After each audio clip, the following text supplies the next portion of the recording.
DP when he's in elevator. Good afternoon, everybody. It's my pleasure to welcome all of you to Automotive Supply Chain 2021 conference with the overall theme, Orchestrating New Experience. On behalf of CII Institute of Logistics, it's really my pleasure to welcome all of you to this afternoon session, focusing intelligent transport systems and connected supply chains. It's my pleasure to welcome and introduce Mr. Ajit Jangle as session chairman. After managing several leadership roles in 28 years of experience in shipping and logistics business with domain expertise in managing multimodal global supply chain, Mr. Ajit Jangle decided to start his own venture in agri-tech sector and co-founded GRV Junction. This startup is focusing on minimizing variability in agri-produce quality, pricing, as well as transit time from farm to fork. Tech platforms support all entities to enhance their profitability by getting supply chain visibility and improve productivity with the help of AI and analytics.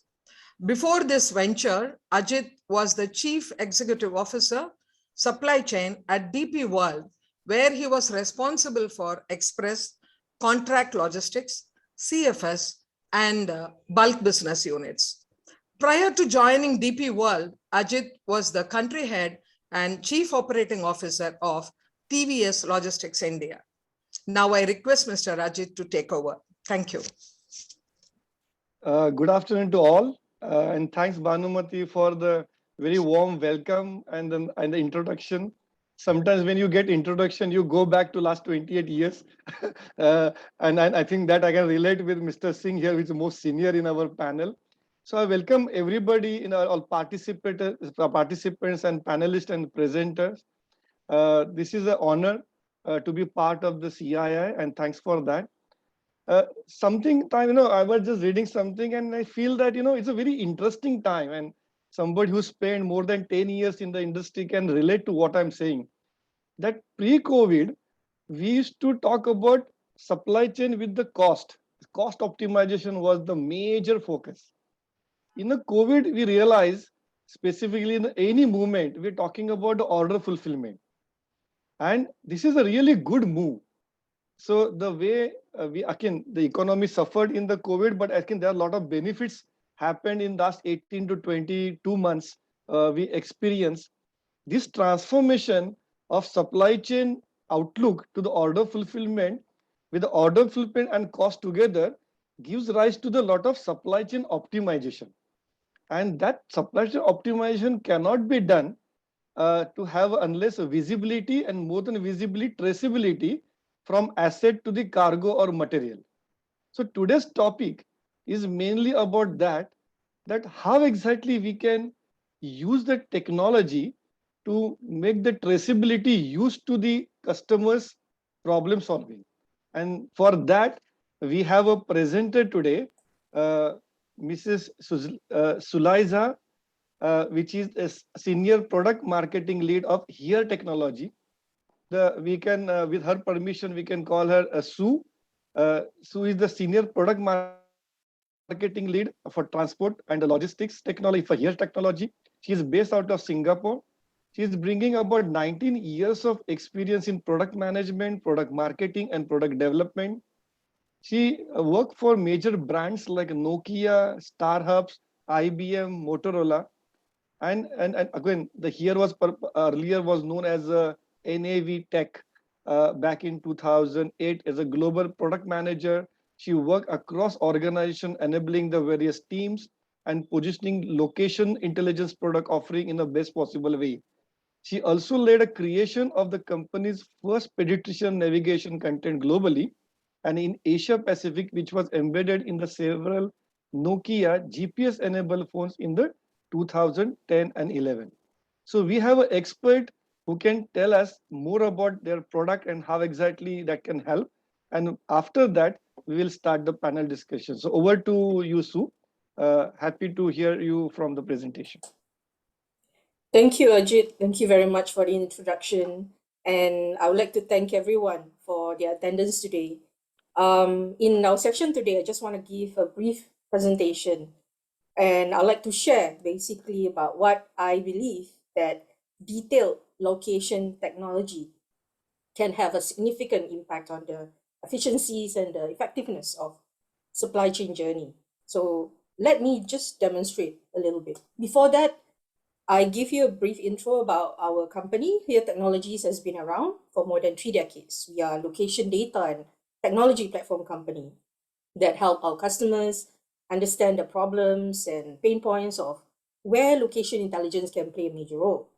Now, when we enable our content with a living, dynamic, and continuously updating map, and we say map is how you consume map, how you source map, how you produce map, we don't just cover the roads, but more of the things that can be found in 3 dimensions: buildings, factories, campuses, stores, airports, docks.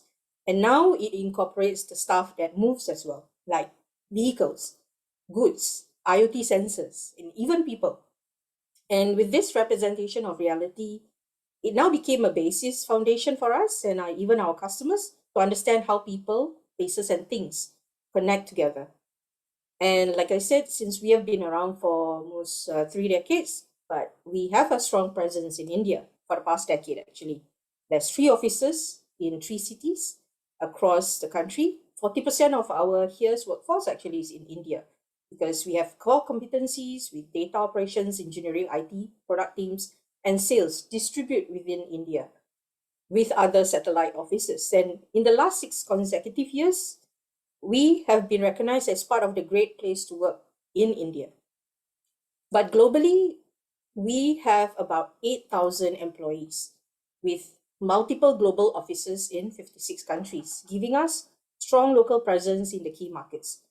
We are on average doing about 80 billion transactions every day for location data. And this location data will describe further on how we put this into the industry context, like supply chain. Now, location data, like I said, is map, how you consume a map or even how you derive analytics from the map itself. And we want to remain the same in our goals, in our mission, is to develop the best maps and location experience for people and businesses around the world. And we partner with a lot of the best minds and organizations globally in our mission. Here I'm showing you our customers and partners that we have the privilege to work with. We count almost every major car company as a customer, plus a lot of tier ones and solution provider. We work with numerous national, state, and regional transportation agencies and traffic management centers, fleet and on-demand companies like Grab, GIS, geospatial specialists like Esri, telco companies, conglomerates like Mitsubishi Corporation, and even trusted partners like Oracle and TCS. And now let's see how we are using this technology in this various industry. We are spread across multiple verticals, and we recognize that moving to the focus of how location technology can help and empower the operations of logistic and supply chain is now key, not just basically when COVID happens, but even before that. So what I want to demonstrate to you here in the next few minutes is that location intelligence can actually help in all stages. How? Now, this is just a short-term view. You look at the start of the journey in planning. We want to improve on-time performance and efficiency when we deliver these goods, making sure we have dynamic route optimization as and when new goods comes in.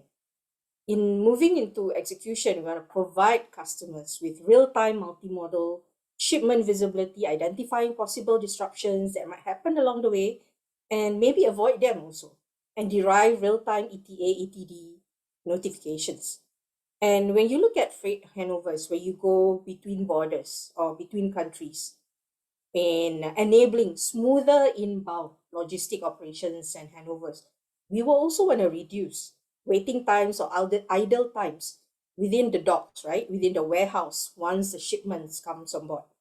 And of course, in the last mile, when we optimize operational efficiencies, on-time performance, and reducing this cost to serve. And all in all, we can enable post-trip analysis. We derive the insights with predictive data analytics for future business improvements. And this is enabled through a lot of our fleet management solutions or logistics solutions that we powered. And in here, we also have a lot of major global and regional customers. So those solutions that I mentioned before has already been utilized by a lot of all these companies. Now let's look into the next, which is supply chain. Now, location technology makes any supply chain completely resilient, irrespective of whether or what the underlying business solution that's being used, from execution to post-trade analysis. Now, visibility is table stakes, actually, in the supply chain business. So we know, we read, we have seen reports of how many operators still struggle to track and trace goods as they wind their way from point of origin to warehouse to customers. Now, lacking the line of sight to in-transit goods in normal times is problematic, but it becomes a major vulnerability when you suddenly have to source from even new geographies, switch from air to sea transportation and account for longer customs inspection. So let's take a look at this in visibility of the shipment in supply chain. Now, what we have here that I want to show is that we can do many things. So looking at three major components here, data that we can extract from the hardware or the sensors. The next thing is the platform environment. And the last thing, of course, is the applications where you can publish all this information. Now, we can understand how and where the shipment is going with the shipment plan. And instead of using just hardware, we can also use the data from carriers actually, or even maybe data from sea vessels if let's say you go over offshore, and even data from other sources, let's say, making sure that you have your visibility shipment that's going from point A to point B.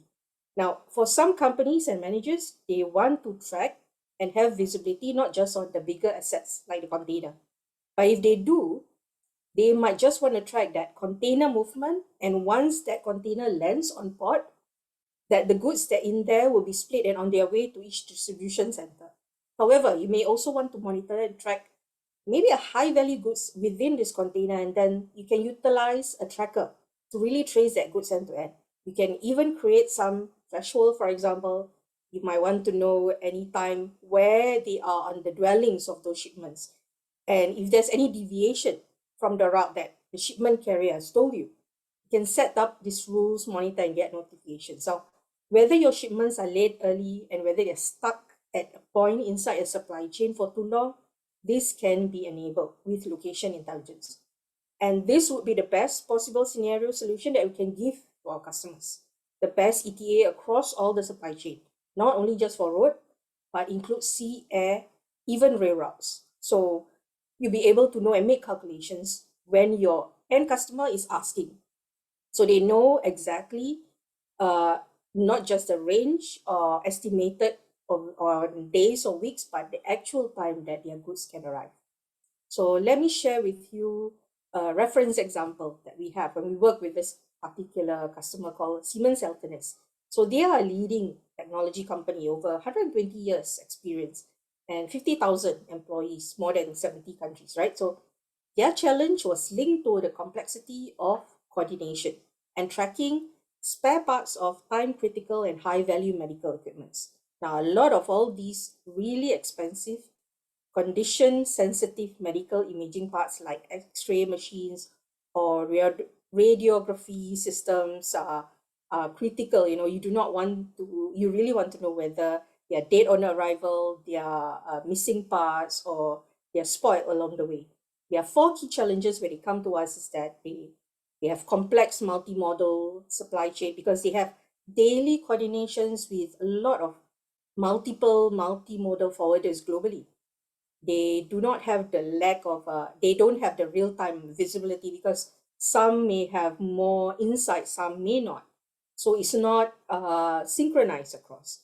And so sometimes when different parts arrive at different time, it wastes actually the technician's time who went to the hospital to try to fix it, because then they have delays in terms of the delivery and installation.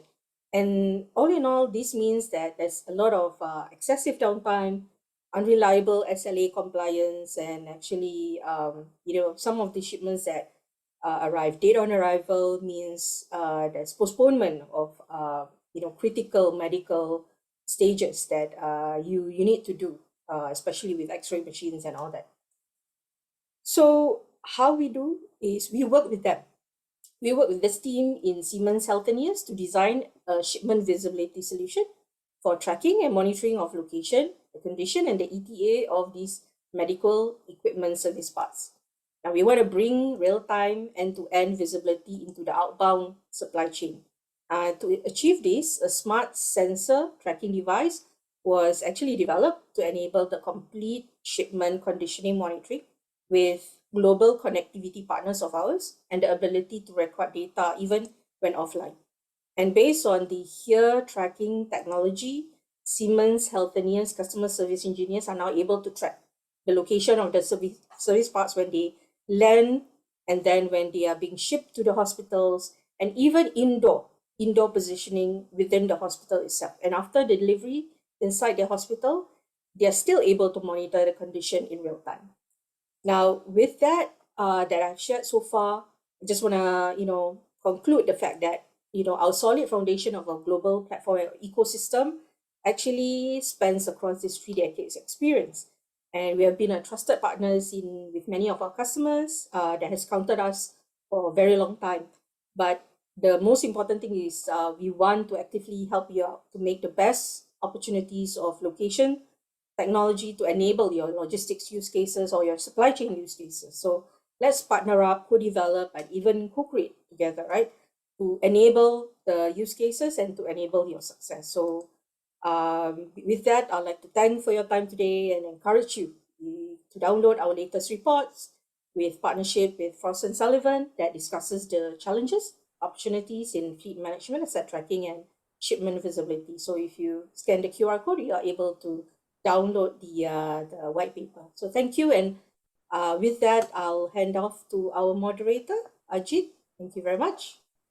Okay, thanks, Sue. I think this was a really, you set the tone for the panel discussion. But before going to panel, I have two questions, Sue. Can I ask? Sure. So for the audience also, that you mentioned about the benefits, how exactly your organization provide with your services. But then this traceability is based on what is a chip, or it is a your IP of a traceability product which is stick on the container or the cargo. How exactly it works? So the thing is this, the whole solution is, like what I said, based on these three components, right?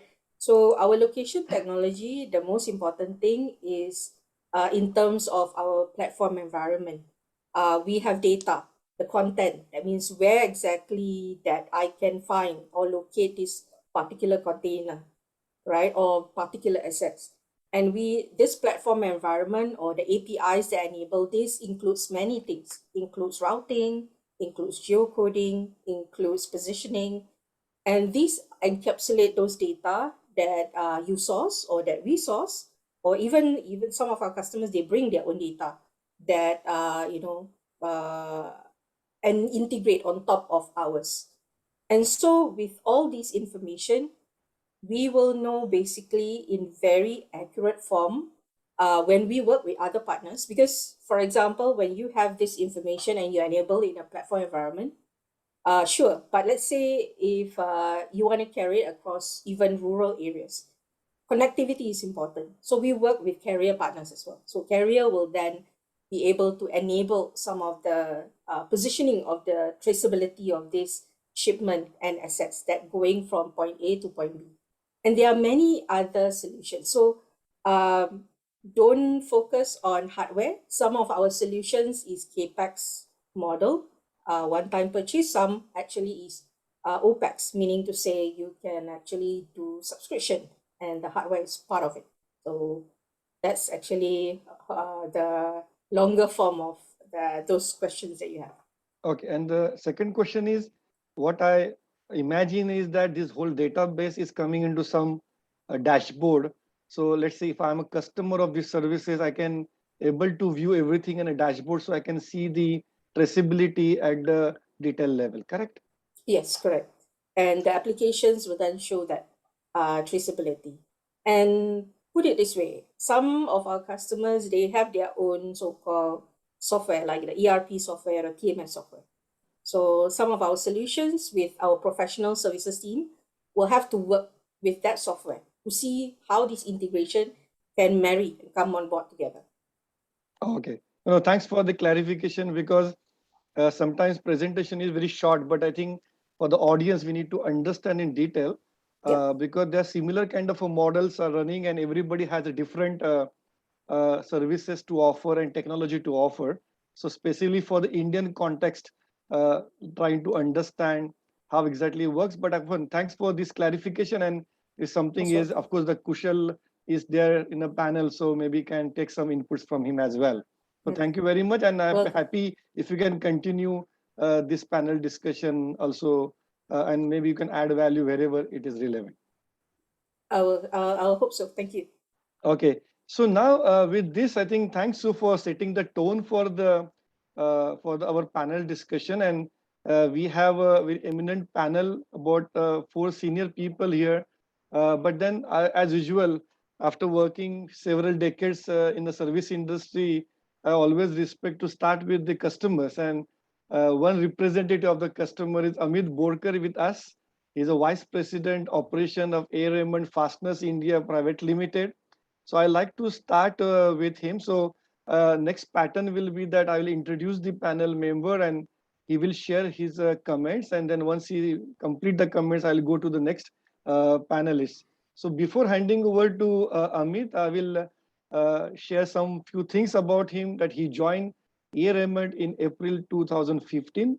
He's responsible for leading the supply chain operation and implementing operating systems and enhancing the end-to-end supply chain performance. He worked in a Cummins India as well in Pune, where he gained about 14 years of experience in various roles and responsibilities in domestic and international purchasing. By qualification, his master's in business administration from the SP Jain and in the mechanical B from Pune University. With this short introduction, Amit, I hand over to you. I would like you to open and share a few comments about the topic, which is for the panel discussion as a from customer's perspective. That will be helpful. Okay. Hello everyone, and thank you, Ajit. Rightly said, customer comes first, so that's the right way. And thank you, Sue. Also, it was very nice to hear what technologies we have.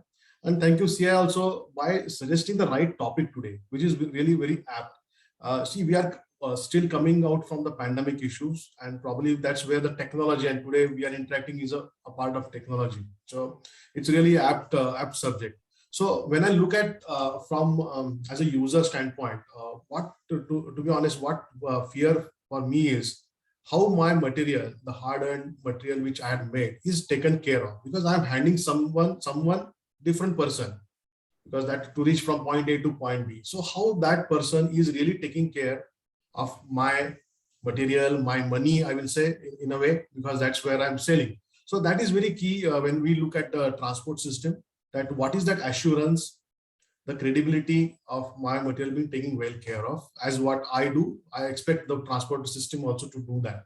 And adding to that part is technologically how they become talking to me more. So they give me a good feedback, bring visibility, what we saw in the earlier presentation, get me a transparency that yes, your material which has been done moved from A to B and it will be handed over to the customer well within time and in right OT per se, without any damage and concern. So as a user, we are really worried always with anyone whom we deal. So I think that is the crucial way when we look at technology and how we can make it more intelligent and make it more communicative to the users at both ends. Even my customer would also like to get this feedback. Rather, probably he will be more interested to know. And I'm as a seller, I'm bound to tell my customer, hey, okay, your material is moved from point A, it is at point B, and it will reach at around this time. So that transparency is really key, going ahead, and that will definitely help all of us. So considering the connected supply chain again, and that's where the point is goes to connected supply chain. So how this information I can be able to utilize to take my business decision. So it's not only that I get the information, okay, point A, point B, point D, but how I improve my systems, how I improve the right logistics way, how I use the right transportation management system to ensure that I optimize my cost, I serve better to my customer, and in a win-win way, both of my partners, me and my logistic partner, really help our end consumer to win in his business area.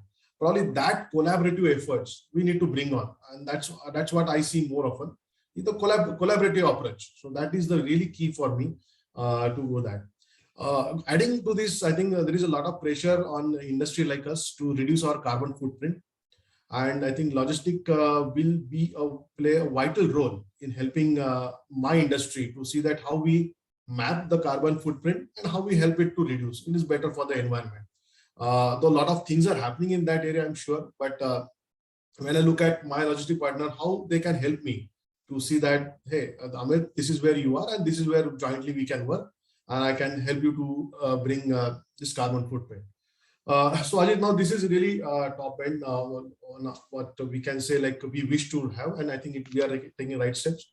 But at the same time, very root level challenge. Like today, what we want at my end, my transporter or the driver should have a PUC, a clean vehicle. Okay, so then he should have that valid driving license. Okay, then he should carry the safety shoes. He should have the information of the documents in the right sense. Probably from that perspective, on a human angle, how intelligently our transport management also works, because that's a really non-value-added activity. The person comes, he stays at gate, he's not allowed entry, then there are a lot of exchanges happen, he goes back, he brings the right documents. So probably I look at from both aspects. When we look at from a strategic angle and a tactic angle, how this intelligent transport system can work in a right sense, and how we can really see that we are better off as a nation. We save our carbon footprint, we save our fuel, and we serve our customers better. And of course, we will be more competitive going ahead. So I think that's the key area which I look from when I say intelligent transport management system, and importantly, collaboratively connected supply chains. So that's the key point from my strategy. Okay, okay. Thanks, Amit. I think you mentioned very critical points as a customer, and you mentioned specifically about the collaborating with the partner. So I will take the opportunity to introduce you, Mr. Sukhvinder Singh, who is a veteran in this industry, is a business head for Blue Dart. Mr. Sukhvinder Singh worked for Blue Dart for almost like a 27 years. And before that, 10 years experience with the ORG Market Research Organization, Binaton Electronics, and the Automobile Ancillary Company also. He attended many leadership team building programs in India and abroad. And he also exposure in a training of manager level people as in-house faculty. He is responsible for the product management, marketing services, sales administration, advertising and marketing research, network product featuring designing, sales and general management. So I think we have a veteran here to share a few of the points and insights which can benefit panelists as well as the audience.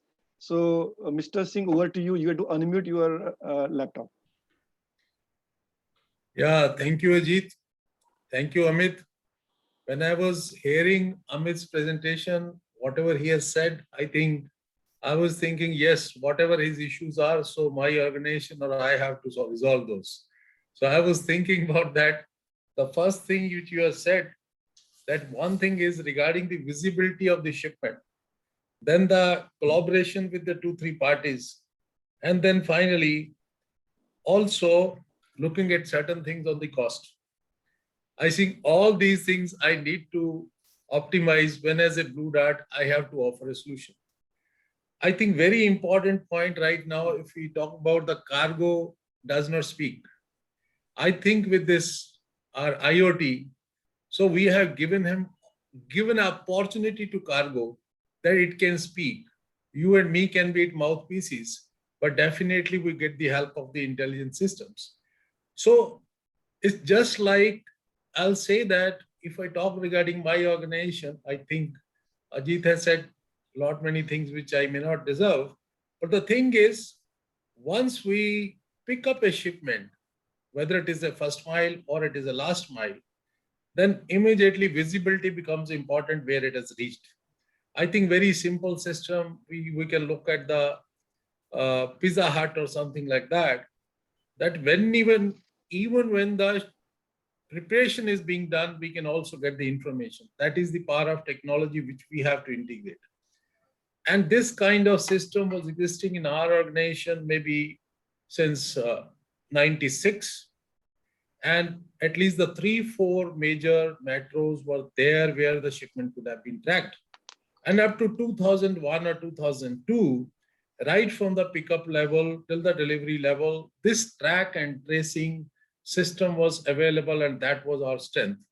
But after the first wave of B2C, which was not successful there at time of 2004 or 5, I think after that, this has become a necessity. Nobody would like to go to any kind of transport system where visibility and tracking and tracing it is not available. And that's why, again, everywhere we are having a in-scan or out-scan of the shipment. For example, the shipment has to be picked up from, say, Bombay. So Bombay, when the staff has picked up, the customer is having a visibility that this shipment has been picked up and it is there in the system. When it comes to the Bombay hub, then you are knowing it, yes, if it has to go to Delhi, now shipment has been loaded. Further, we also note in the aircraft that which pallet particularly this shipment is lying. Say, for example, the shipment is for Calcutta, but you want to take out in Delhi, say, I'm assuming from Bombay to Delhi, the first stop, and after that it has to go to Calcutta. That is the way our network works. So it can be taken out also by the time we are getting the instruction. So the point, similarly, from going to Calcutta, the final destination, then from destination in-scan, out-scan, then after this airport, in-scan, out-scan, it can go to the service center. After service center to the delivery boy. Delivery boy can also interact with the customer, and finally it can be delivered. So what I mean to say, right from Bombay to Delhi to Calcutta to the final delivery, that kind of transparency is available, which has been mentioned by Amit. Again, I think all this is possible when you talk about the example of B2C system right now, maybe Amazon or a Snapdeal or a Flipkart, or even a manufacturer there. Because right now, another thing which is happening, it is all shipments are not being sent from the warehouse. It has to be third party which is involved, a manufacturer. A manufacturer is there.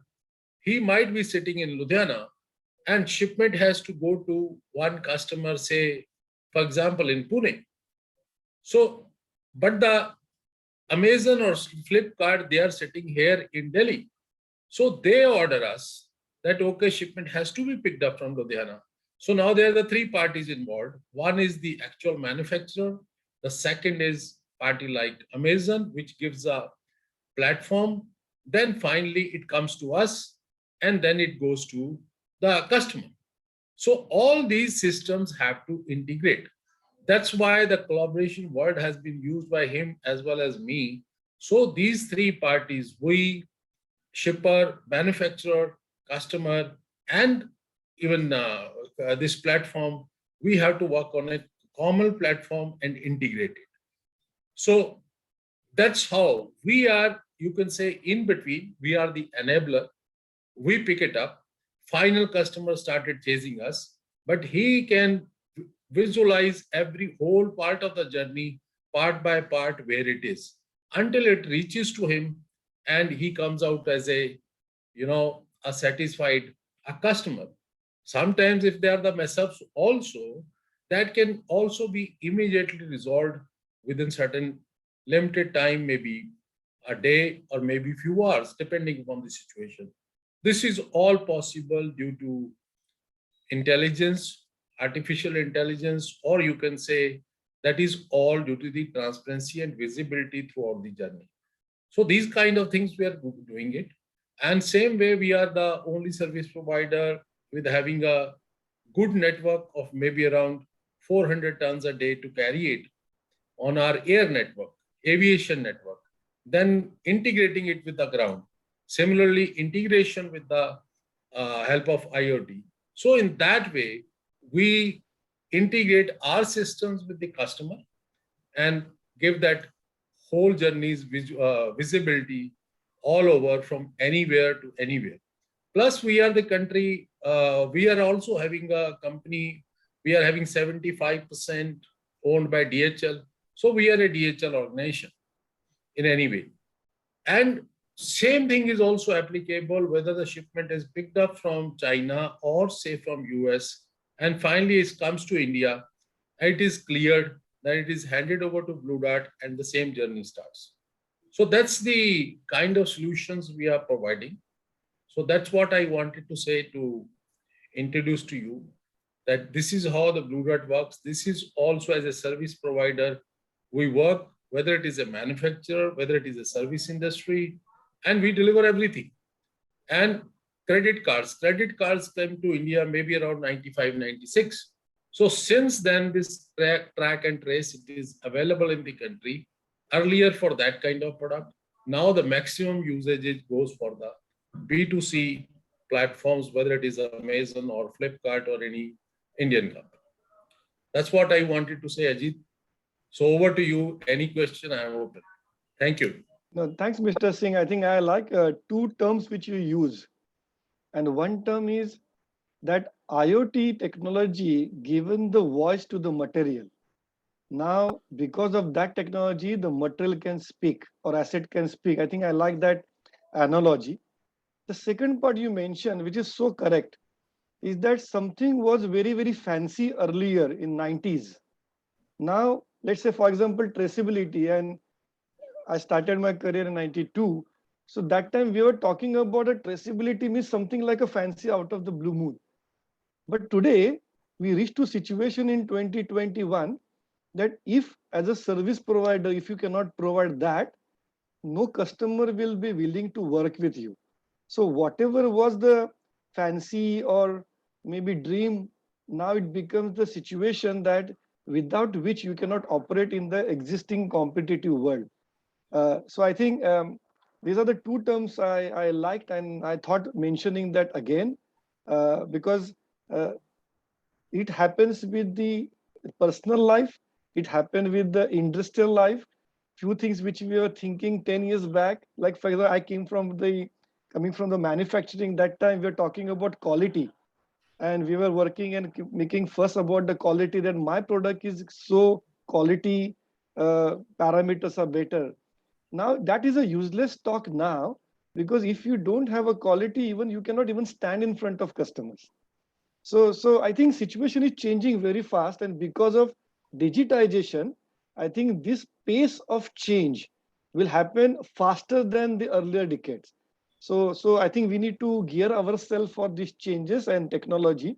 But then when we talk about technology and understanding the optimization, I think this is a best point to introduce Mr. Anandya Bhattacharya, who is a Director Industry Strategy from Blue Yonder. He's an industry professional with hands-on experience in core manufacturing and supply chain solutions, have successfully driven manufacturing excellence initiative across key industry verticals like metal, mining, industrial, automotive, ancillary, and the consumer goods and high tech. Have had extensive exposure and experience in engagement delivery, formulation, and institutionalization of go-to-market plan and strategy.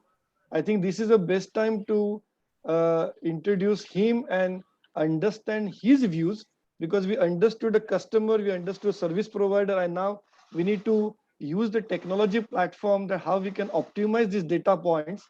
And with that, I hand over to Anandya. Sure.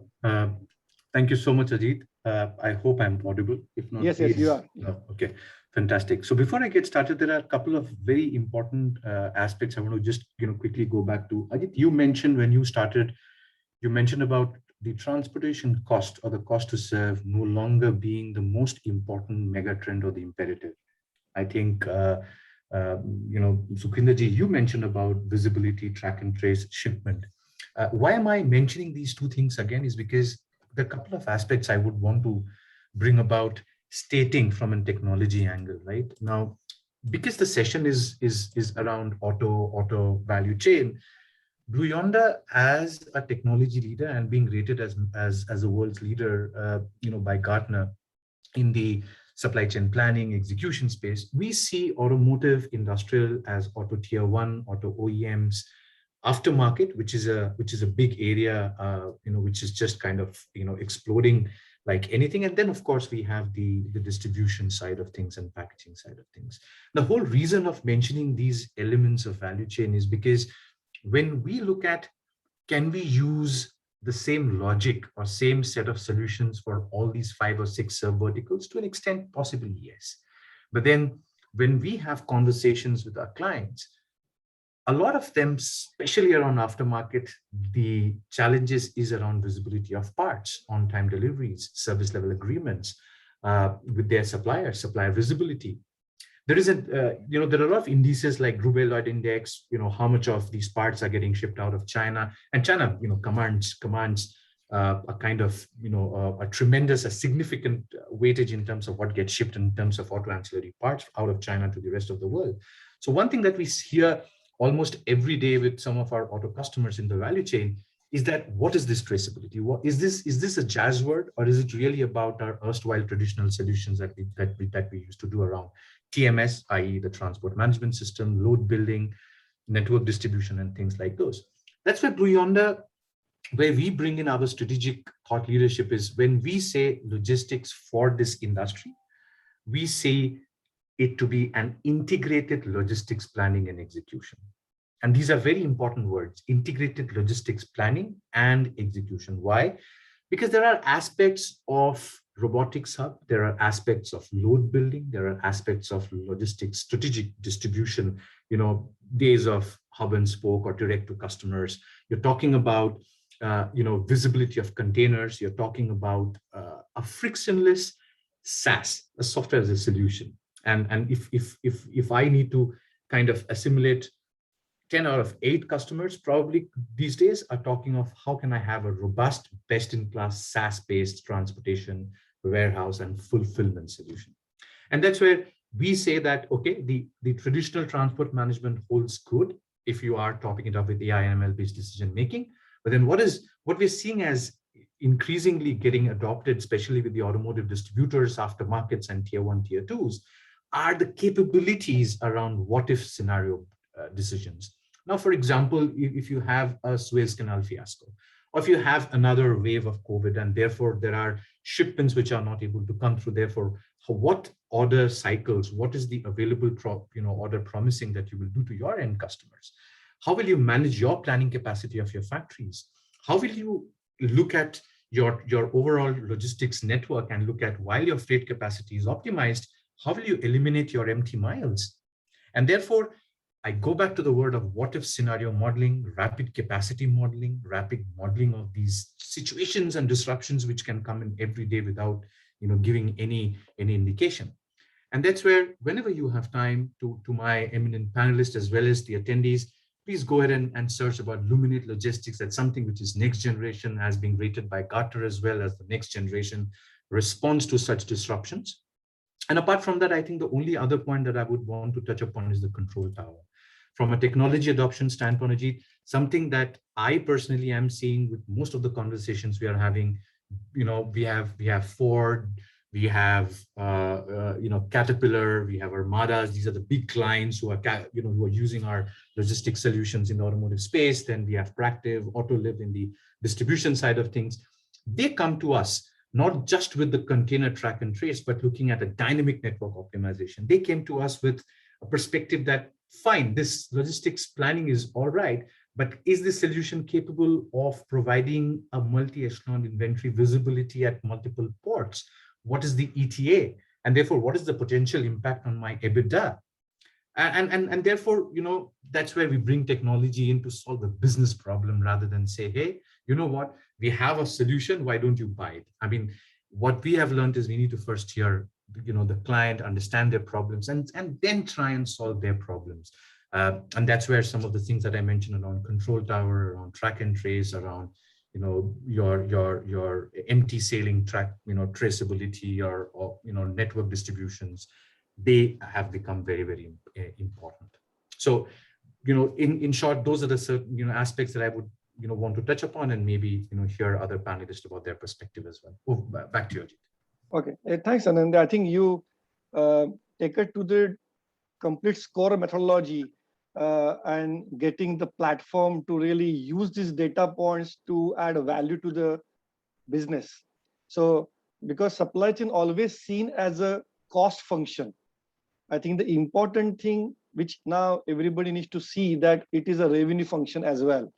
Because if you improve on the order fulfillment time or the KPIs, you will reduce the loss of sale, and the loss of sale will result into getting the more EBITDA to the organization. And that's the reason the supply chain, see, I'm tracking supply chain for last 30 years. I've seen the different, and maybe Mr. Singh must have done more than me, but we've seen the evaluation that earlier even supply chain guy was not having the space in the boardroom. And now I think situation in last 5 years changed dramatically with COVID, changed dramatically, and I hope it will change dramatically over the period of time, where supply chain is not considered as only cost function, but it is a revenue enhancement or the profitability maximization function. Because unless you focus on the loss minimization or order fulfillment, or maybe more about the customer delight, I will say, because that will give a lot of parameter which the customer wants to see. As in Amit's opening session, he mentioned that although he's a customer to the service providers, but his customer should be happy. So I think everybody needs to cater their customers, and it's a long chain unless the consumer, it ends with the consumer. So we need to see that how we can use the control tower and the whole technology to really get these data points to use to our benefit, so we can transfer the benefits to the final consumer. I think that is what the nutshell we are trying to. So, and a lot of questions in my mind, and what you would brush above is my interesting topic altogether. So we will have this in a question and session. There are some questions from audience also, but before that, although Sue mentioned about the here technology, but we have a Kushal Rajveer also with us as a panelist, which is head of supply chain solution for APAC. The Kushal Rajveer is a practice lead and the head of industry solution of supply chain of Asia Pacific here technology. Kushal brings 16 years of extensive experience with supply chain ecosystem, covering operations, consulting, engineering, and continuous improvement. Prior joining here, Kushal was vice president for transport operations for the Lazda and was managing Southeast Asia. Kushal has spent most of his time with the top logistics players like Kunanagal, DSV, Panalpina, DB Shankar, etc. And he's based out of Singapore. So Kushal, over to you. I'd like to understand, in addition to what Sue said about your views about the topic, which is about connecting supply chain. Well, thanks, Ajit, and I hope I'm audible. And it gives me extreme excitement again hearing out on the various topics within the supply chain from industry pros like Mr. Singh, Amit, and Anindya. I think representing a tech player and again being on the other side of the table when I was working for all the major brands managing and executing operations, just like you, Ajit, I have also seen in comparatively shorter duration of my career on how supply chain has evolved. And from the mere executions means now how it has actually become a very strategic tool. And I love the word when you mentioned that now supply chain has a chair on the table. And when the important transformation strategies are being stitched down, supply chain governs, I would say, some major bullets there. Representing a technology company, we are kind of assessing the environment and looking into the use cases where we can innovate on products and solutions which can touch multiple realms of the ecosystem. Yes, the discussion topic is focused on automotive, but again, e-commerce, spending a lot of years recently in e-commerce, I think just giving and picking an example that right now, especially post-COVID and platform to consumer segments, it has the most accelerated space that you can talk about. And at the same time, people want things faster They want to be top on their decision making. They want to have freedom to change anything. And all these things are not possible till the time you tell them what is the exact status of your parcels are. Mr. Singh was telling actual a parcel journey, which I used to embark on just before the start of the mega campaign seasons like 11/11 in my Lazada days. And we used to track exactly a parcel when it used to originate, let's say, one of the outskirt villages in Bangkok, and then take it away all the way to the the final buyer. And it's super interesting that how certain systems integration create that visibility, which unfortunately at this point of time is also milestone based. There were gaps and there are still gaps between the physical status of the parcel reported and where the actual parcel is in the system. And this visibility gap at times create that dip in NPS when people gets frustrated.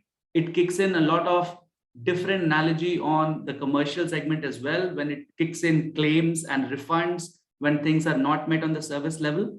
And I mean, it creates a lot of noises when it talks about, or when things comes back to the cost and service level discussions. So yeah, I mean, visibility is the core now. Visibility gets at the power of being proactive. Being proactive, as you rightly said, helps us save costs to take informed decisions. We can also study the business impacts when we have the right visibility. So now coming back to our focus topic, which is automotive, and let's pick up an example of an upstream movement. Like if a certain SKU doesn't reach the production line at that particular point, and we all know that automotive pre-production is actually timed to that particular minute and second when that particular roller cage needs to be at that particular assembly line point. And if there's a visibility mismatch and the particular availability of that SKU is not there, it's a stop line, which can be horrendous. Means, and these are the things that can be avoided. I'm pretty sure we all know that there's a tons of things that has been done to avoid this, but there's always room for improvement. And if we pick up the automotive segment and kind of sketch our graph through upstream to downstream and to reverse, in the last few years, the visibility which comes across as all the different nodes of supply chain coming together probably gives us the power that we are actually seeking for. So yeah, I'm looking forward to the panels and they're sharing their real world business problems for a company like us to hear them out, to take questions from the audience and go back to our drawing board and see that are we doing enough or where we want to put in our next investment for disruption. So thank you, Ajit, for the time and looking forward. Thanks, Kushal. I think you brushed a lot of very critical points, and we'll come back to you with the question answer sessions. In that, I will try to get that. So going back to Amit, and Amit mentioned about the collaboration and partners. And see, normally what happens is that customer is expecting and using this word collaboration sometime in a loose way. And I will explain exactly what I'm saying. See, while taking the service, you want a collaboration and you want a partner. But when there is a failure, you don't take a time to really even check out that particular service out of the system. Now, why I'm saying that, if you take the Japanese production system, where the partnering and the collaboration goes very different level. So they work with the partner, they ensure they understand properly, they bring them on board with the right understanding and the expectation, and then they work for the long-term partnership. Where in the Indian scenario specifically, it is a very transaction oriented. So as a customer, the question to you is that how you see as a customer your collaboration or partnership with the service providers. Because if you behave with them a transaction level, then they will not consider you as a partner, although we can call them partners or collaborator or whatever. We can use very fancy words. But ultimately, with the one service level failure, if the business share is going to drop substantially, then it is not a partnering relationship. So I want to understand that from the Japanese partnering system, where it is a very matured and they take the handhold, and normally the service provider works more than the decade with them in spend good and bad times. What exactly as a customer side, how you see that collaboration and partnering with the service provider? Because ultimately the customer needs good partners and the good service provider need good customers. So it's a very our destiny is always linked. So how you see that, like to understand a few thoughts on this. Sure, Ajit. I think that's a good point you mentioned. Understanding of collaboration is not very tactical. It is long term. And coming back to me or ARM and the way we work, we work with a win-win for long-term partnership. Probably it's more than 13 years. We have the same set of service providers with us, and both of us have grown. So that's the idea. And it is like not always the service provider or the transport system is at fault. It is not. Even my customers are having sometimes many challenges, and that time probably me as a both of together as a partner, we need to support each other and solve the problem. So personally, I believe in that type of collaboration. And while I was mentioning on the collaboration, it was more of an information, the right flow. Though there is technology, we have been working using DHL today. We have been working with various other forums, but more of a timely communication. Though there is a lot of challenges, a lot of systems are available, track and trace, what Mr. Singh said, it is available. But somehow something beyond that, how I reach my customer together and give him an assurance. So that's where the collaboration lies. Coming to the commercials and support each other, of course, that there are black and white things that can be sorted out sitting across table. There can be right SLAs, CLAs written and agree to it on the forums. There can be a monthly meetings on review the performance. That's the way we can support each other. So I look collaborative from a very holistic view, where we and the partners should work together and we should support each other for a long-term benefit, not as a very tactic. That's what I see. Yeah, and why I'm asking this question, because most of the time what happens is that I dealt as a customer as well as the service provider in my life. Normally, when we take the contract as a service provider, and there is a written that the inventory accuracy is 100%. But if you see the past 10 years, the performance of the customer itself, when the customer is managing warehouse something, it's not more than 95%. So the miracle is not going to happen just you sign the contract.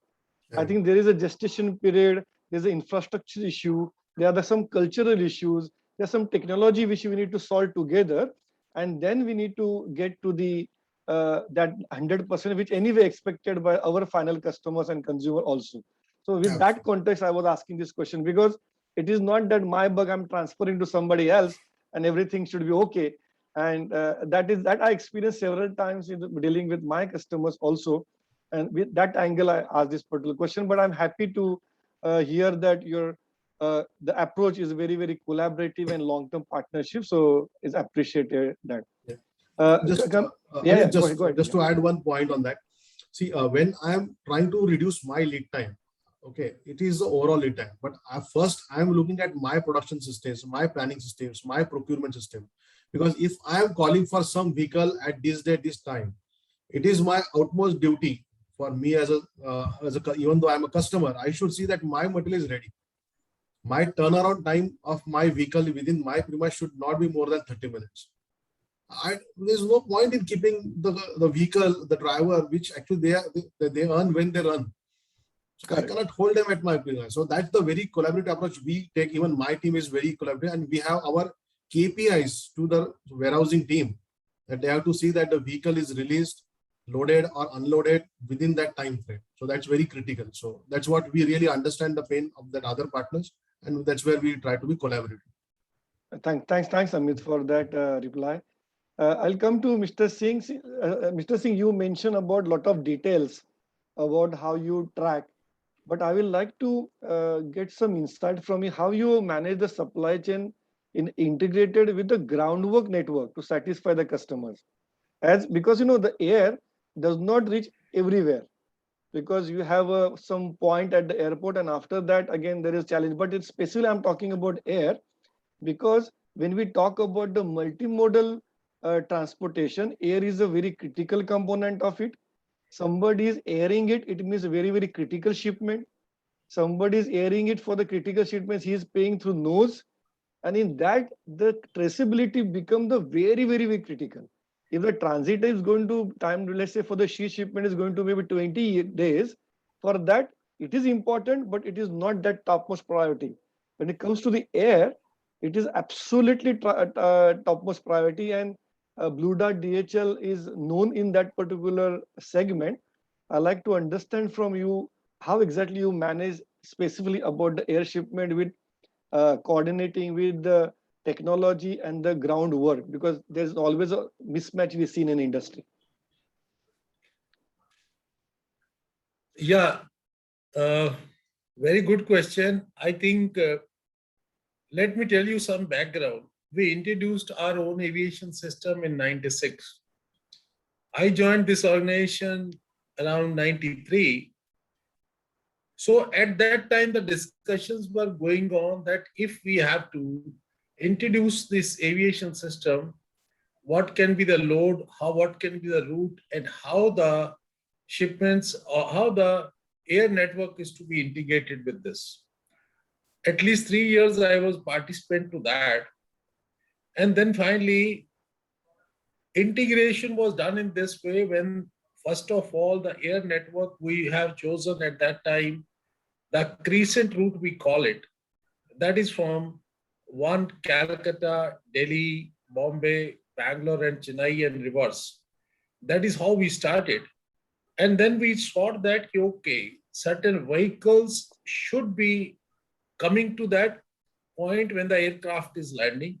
Similarly, the vehicles must be going out to certain other locations when the aircraft is landing at that location for the inbound material, and outbound from that location it should come. For example, if I take an example of Delhi, so maybe from Ludhiana or Chandigarh and Jaipur, where the journey is maybe 4 to 5 hours, immediately it has to come to Delhi, maybe night, and then connected into that and going to any other metro, Bombay and Bangalore. And by the time it reaches, keeping a gap of 1.5 or 2 hours, immediately another vehicle is also placed, which has to take it to the last destination. Along with that track and trace, I think before the aviation cargo came into India or even in the world. Prior to that, it is the passengers who are traveling. So when you are traveling, you know what is the seat number, what is the terminal number, what is the flight. Same way, we have to design in that way. If you book a cargo with us, so if it is of standard size, we can fix it on the pallets, and we can tell you also on this pallet it is traveling. So this is just like a seat number of a passenger. So similarly, we tried that way, okay, in the vehicles also it can be done. But somehow I think we have not reached to that level, but up to a certain extent, that within the vehicle also it can be tracked. But again, in that way, we have to integrate right in the beginning itself, at least to our own network. We are also using you can say, Air India, or what do you call your Indigo or other planes. So wherever our regular network, we integrate with the ground network with the fixed vehicles. If it is on the need basis, then it is between the destination and the origin. They have to coordinate and tell the customer like that. So that was the basic strategy which was used, and that is how the traceability and the tracking of the things it was developed. So this was the basic principle, and that's how we are able to answer all queries of the customer in the best possible way. And yes, if there are the mess-ups also, because of this kind of background we were having, we are able to recover that kind of mess-up or any kind of thing which has wrongly happened. Thanks, Mr. Singh. There is a sub question, and Mr. Anish Nair from the audience is asking this question, and I thought this is relevant because we're talking about the operations and mismatch. So he's asking that what are the challenges in terms of percentage when it comes to data input accuracy? Because what you put inside, based on that, the automation efforts will happen.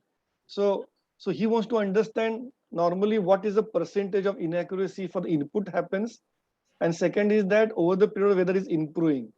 So I'm just converting his question into the more appropriate way, so that it will be a continuation of what you mentioned.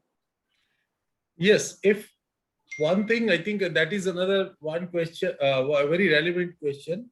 And again, I'll say in my both the times when I've talked, I have also talked about the mess ups on the failures. So this also depends upon, if it is a normal time, at that time, naturally the failures are very less. If there is a festival time like Diwali, which we have just passed on, so there can be more failures into that, because somehow right now, for example, in Chennai, it is raining heavily for the last 3-4 days. And 2 days back, even the aircraft could not land. So there are these kind of possibilities. And also, I don't rule out even the delivery boy. It also depends upon him whether he is falling somewhere, he's not meeting the system.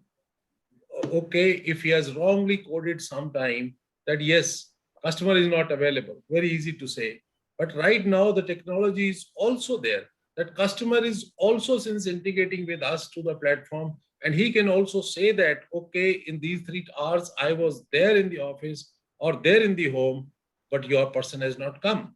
So I can say that though we claim for our accuracy level is 99% above, but again, we try to take out those kind of things where the flight was late, or a situation like your Chennai has happened anywhere. But the things are, right now, I will not say the things have reduced a lot, but again, we have traveled a good journey, good part we have covered up. And initially it was around 3%, and now we have come, it is below 1%. Because 1% for us also, the kind of number of shipments we are carrying every day is quite a huge. It's a good day's time for all of us. That's what I want to say. Thanks, Mr. Singh. I think Anish Nair must have got the reply for his query, and thank you very much for that. Again, since we are talking about the service and service providers, let me introduce Mr. Dilip Sharma, who is the Chief Operating Officer of ProConnect Supply Chain Solution. Now, Dilip is a veteran in the domestic logistic industry with about 2.5 decades in the B2B as well as B2C space. He's a science graduate with the post-graduation in marketing, and he has done the significant contribution industry, holding the senior position with organizations like Ecom Express, Flipkart, TNT, Gati, and Safe Express. So he's holding the chief operating position in the ProConnect. And I liked, Dilip, you to share your thoughts on this topic.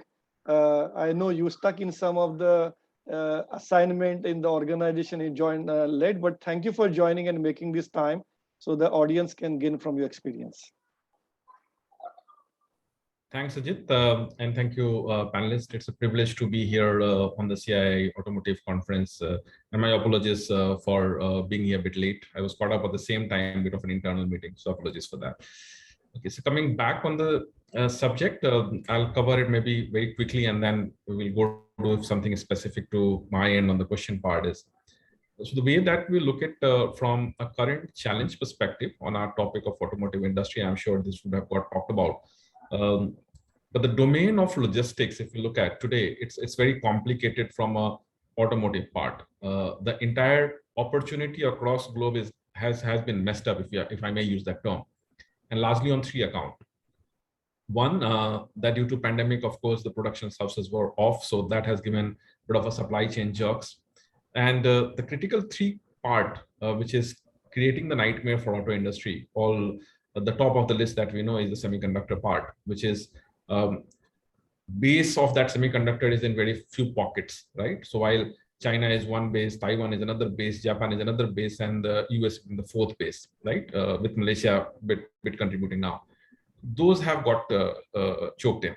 And there is a reason for what has got choked in.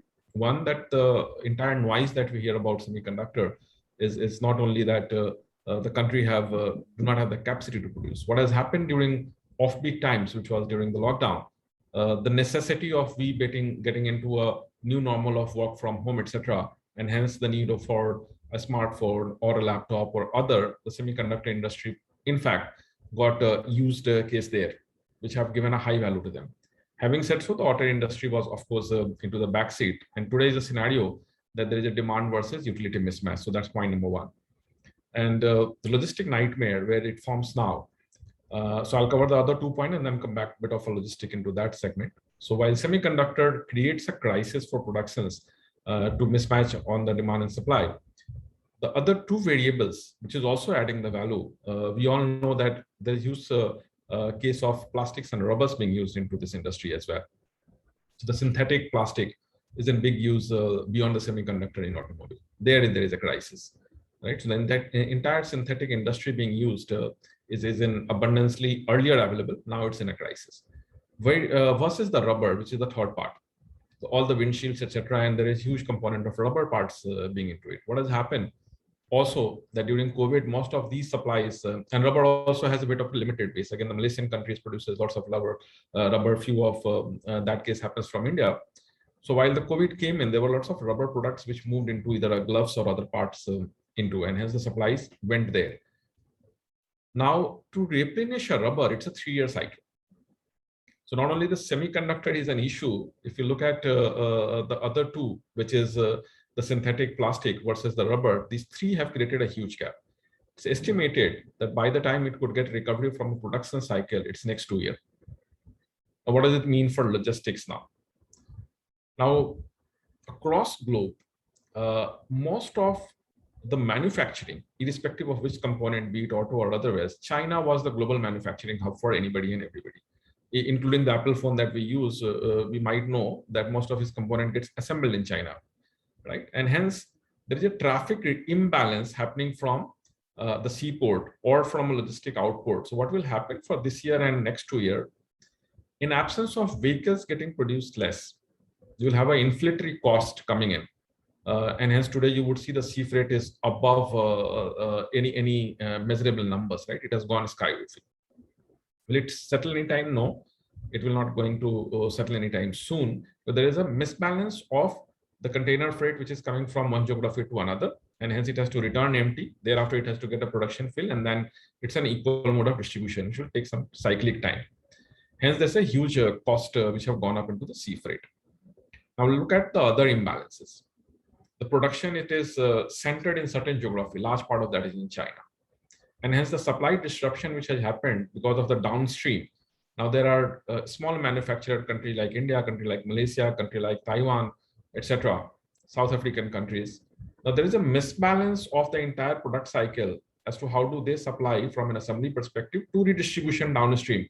So upstream demand versus the downstream meeting the cycle. There's a huge gap. And how does that get married into the entire supply chain triangular view? From a demand to a supply to that of a customer is a big gap as we speak now. Add to that, the lockdown which is over and the countries which have opened up, there is an emerging demand which have come all of a sudden because of the capital that we would have saved, because of the capital which have got influx into the market, or there is a buying demand because of last 1 year of our unmet demand to that extent. So there is a complete mismatch from where the demand cycle has come in to there is a logistic triangle which have got jammed, and to, of course, coming back to auto in specific, there is a crisis which have happened. So globally, due to certain reports, they're saying that it is pushed to next 2 years at the back end, and over 200 billion losses is what it will be, over 700 million cars, or maybe both auto and non-auto, if you say from a private versus a commercial vehicle usage. Over 7 million vehicles have got impacted in the turnover, which is almost around 200 odd billion of an impact globally in USD terms. Likelihood of this, which is from various data which is coming up, that it would take minimum of 2 to 3 years to get the cycle back.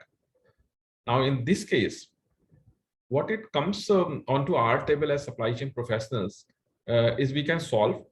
And to solve the current upstream versus downstream, what it requires is a huge set of marriage of these data analytics, which will create a demand versus a supply marriage of the inventories, which will get replaced now. So from a global crisis, what it is also learning at the back end is, if till yesterday there were a demand which was centered in certain geographies, how do you relax that demand to global geographies is one construct happening there. If that construct happens, which is in the pipeline making, then how do you get the upstream connected to various downstream cycle and connect logistic into that? So say manufacturing base, which was very, very centered into China and Taiwan, etc. How do you deleverage that to many other countries? And if COVID phase 3 has to get revisited, how do you still be protected and not have interdependencies like what it was yesterday? And hence at logistics side, if you come back now to a logistics side, before I wind it up, the challenge is the data as to how does the entire manufacturing planning data for tomorrow comes back to us. And we take that data in whichever form and size it is, bring huge kind of analytics and data science as a study, and then combine with the downstream to see now what will be the new leg, what will be the new transit time, what is the capacity we will create to marry the two. And hence to that angle, to just sum it up, that we have a job in hand, logistically, whichever sector we are, and we will be data hungry now to resolve those. So in one word, supply chain for auto will be very, very data hungry, and it will come from both upstream and downstream to ensure that how do you marry the demand versus supply in various legs across. And then there is a capacity expansion to the cost expansion also. So cost is not going to be cheap for another maybe 2-3 years. Logistic cost is going to move up substantially for this segment. I'll take a pause. Thank you. Thanks, Dilip. I think you nicely described the current situation of the automotive industry, and specifically automotive industry's supply chain is a very, very complex, because the bill of material of any automotive is very, very heavy. To make maybe a one vehicle, you require almost 70 to 80,000 components, and the inbound side is very heavy. And even I was saying that even one bolt is delay for that production, the whole auto production cycle stops, which is very, very expensive. And that's why the traceability of the components, specifically in the crisis like this, when something is available, let's say now if the semiconductor is in the critical path, then the production will need to align as per the availability of the critical path, which is the semiconductor or the rubber or the plastics. So I think here a lot of data centric activity needs to be done in terms of what if. So let's say somebody committed the semiconductor or the component today, what exactly the production should be, that or what if analysis needs to be done, and based on that the production planning and the whole organization needs to move, that we need to see. And that's the reason I think my next question to Anandya is that I think you have done this in the Blue Yonder, this kind of what if. So can you share the few client successes leveraging this visibility and traceability, so that we can talk about what benefits they got it? And before you answering this, we are almost at the 3:20 and we have another 10 minutes to go. What I will request the audience and the participants to put your queries in the chat box. So I'm doing this because some of them are putting it from the first 5 minutes itself and asking this to the panel. But then please don't wait. We have another 10 minutes to go. So please put those in the chat box so we can try to take it at the right point. So Ananda, over to you to understand how exactly you use this, leverage your technology to give benefits to the customers. Sure. So I think, just to respond to that quickly in the interest of time, I would just want to highlight a couple of examples. And, while in my initial response, I was mentioning about, Ford India, I was mentioning about Caterpillar, I was mentioning about, larger organizations, smaller organizations, Practive, Autolive, they all are leveraging Blue Yonder platforms in the automotive, not only in the OEM space upstream, but also the aftermarket, ancillary, tier 1, tier 2, tires, batteries, segments as well, Excite being the other one. A couple of things that I wanted to mention and pick up were one is from a leverage of technology of Blue Yonder's platform from a planning to an execution. So we're talking about a client which is a multi-billion-dollar enterprise where their existing network design or the problem statement to start with, the ask was to evaluate an annual material requirement and aggregated transport capacities, right? The second was to determine the frequencies. The third was to soft commit capacities with respect to the carriers, that they are shipping these the intermediates and FGs to the mother DCs and RDCs. From an execution standpoint, the ask was to evaluate the rolling release requirements, to evaluate the schedules, to finalize the bookings of carriers and your multimodal network scenarios, and to also execute alternatives, right? So that's where they are leveraging our best-in-class TMS, our transport management system, as well as now they are moving into a complete SaaS-based transformation journey, where we are looking at how do we gather a 52-week material requirement, how do I look at and determine a weekly and periodic average requirement, how do I gather shipping schedules from the carriers, how do I determine frequencies and ocean transport capacities requirements, how do I update the network design results dynamically, so that some of the key performance indicators that they wanted us to improve has been where the planning agility, equipment utilizations, logistics cost about 7.5 to 8% improvement in year 1 to a 5% improvement in year 2, and then sustain over a 3% in year 4 and year 5 respectively. And so that's one of the example, and there are many on Blue Yonder's page that I would be happy to direct all of you to. The second and quickly one has been what I was mentioning around the control tower solution, where there have been 3 instances recently where automotive aftermarket and automotive components, they're using control tower for purchase order visibility, and they're using transactional data, master data tenants on our control tower to drive purchase order visibility to the tenant warehouses. Second is the shipment visibility. I think there's been a lot that has already been talked about around shipment visibility. So pertinent to this client, we are talking of visibility of in-transit shipments, exception-based real-time ETAs versus PTA tracking, which is very, very important for them, because they have about more than 350 suppliers in Europe and 250 suppliers in Americas. The third and the last one is the inventory visibility.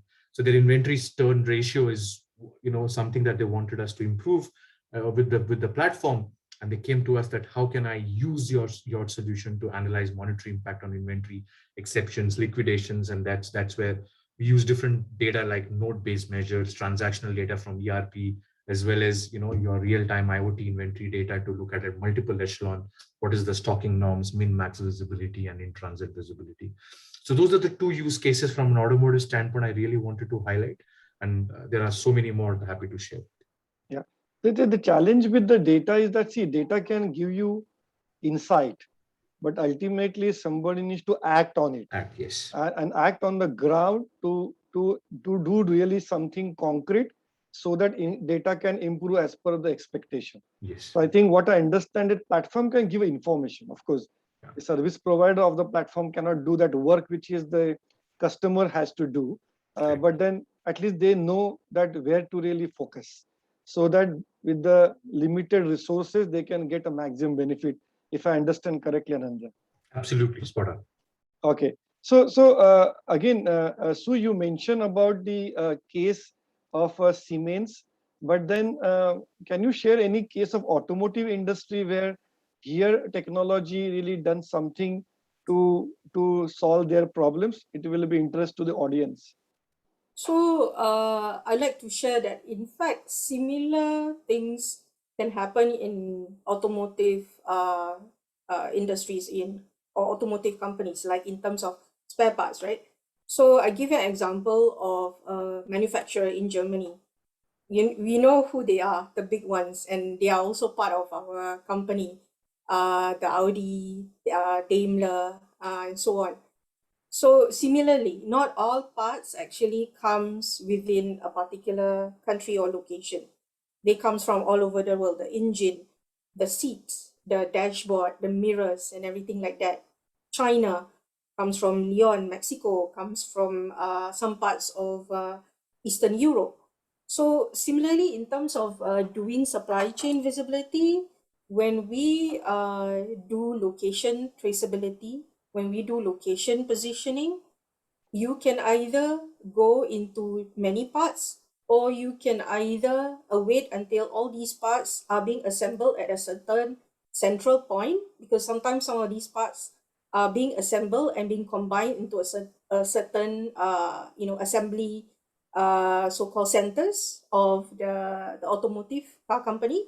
And then after that, you start tracking all these goods within the end level, where these cars are being shipped to each various location for retailers, for distributions.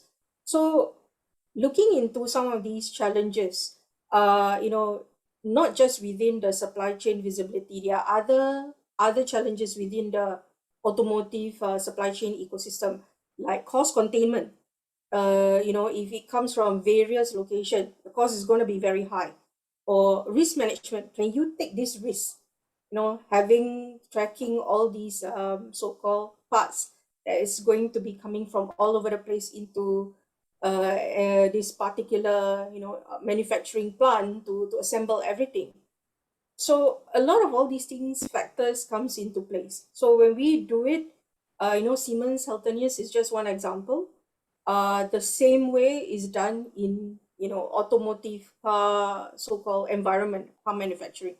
But of course there are others on top of it. So time, especially the condition of those parts, sensitivity, the equipment cost. So if let's say any of these parts went missing, it's not as easy that you replicate and you went to the manufacturing plant and just say, can I get another one? So the various challenges varies between industries, between customers that we tackle with, but similarly the environment is almost the same. So that's where I faced for the past few of these customers that has come to us. So what I understand, Sue, is that the logic is similar. I Yeah, think then the application of the technology depends upon what kind of outcome the customer wants to derive from the technology, correct? exactly. Okay, absolutely right.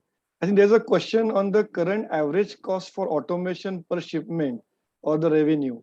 I think this question is a very broader. I think the first of all, we need to think about what we talk about the automation, because everybody has a different definition of automation. Second thing is that we cannot do the average costing unless we know the whole data. And then having the automation cost per shipment or revenue will be a very challenging KPI. I have not seen that with any customer yet. But that is what I try to answer to that query. Another question is to Mr. Singh, to you, is that the data inaccuracy of 1% is internal.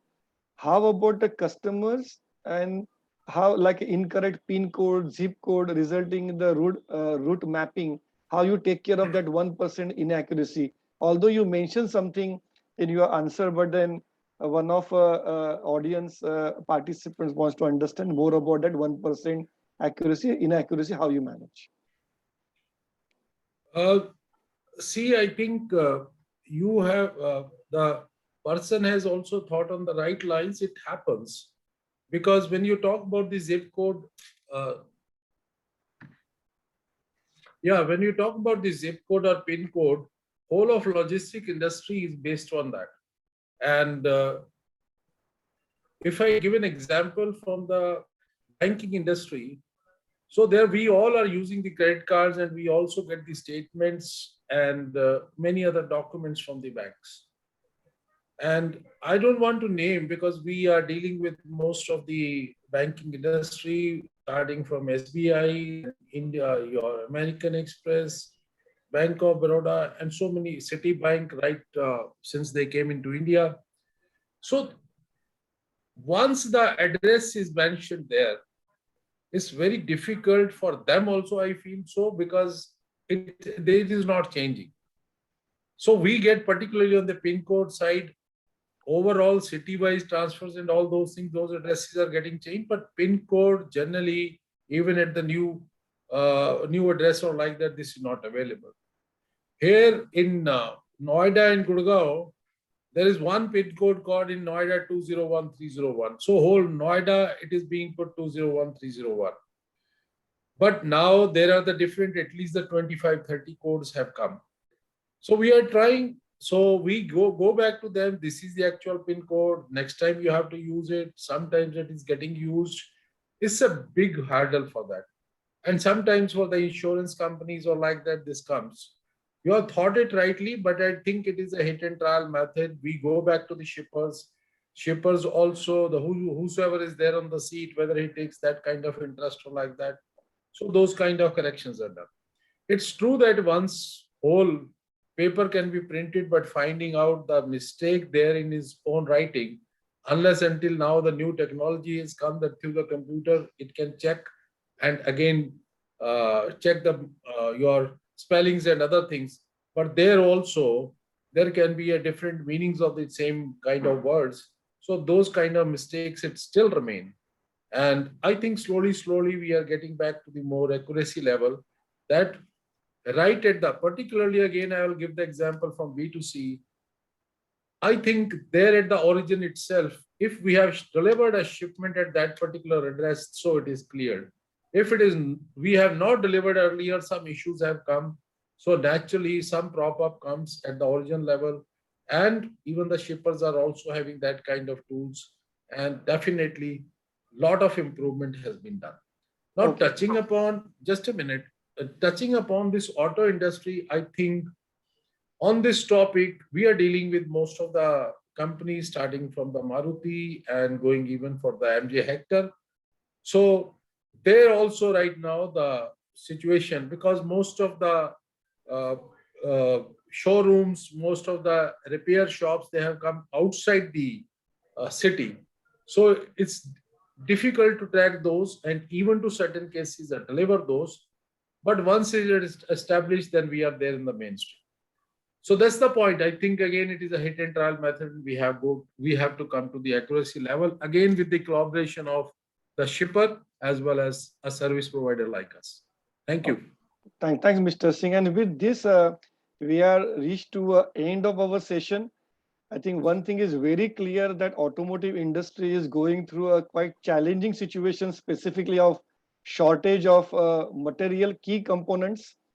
It is also very clear that whatever was there, which is a nice to have, become very critical in the current age. As a supply chain service provider, as a customer, we need to be in line with the digitization, adopt the technology, and not for the just sake of adopting technology, but making use of that to achieve our supply chain KPIs and business deliverables. So thank you very much for this eminent panel as well as the good audience, because ultimately what we are sharing, if you don't have a good audience, is no van, is going everything in a van. So a lot of questions and good patience, specifically post-lunch session. So thank you to everybody, specifically CII, for this opportunity. And I with this, with the permission of a CII, try to conclude this particular session and request the participants to take a break of 10 to 12 minutes. We are rejoining next session at 3:45 p.m. So ensure your timely availability for the session. Thank you very much again. Thanks. Thanks. Thank you. Thanks. Thank you.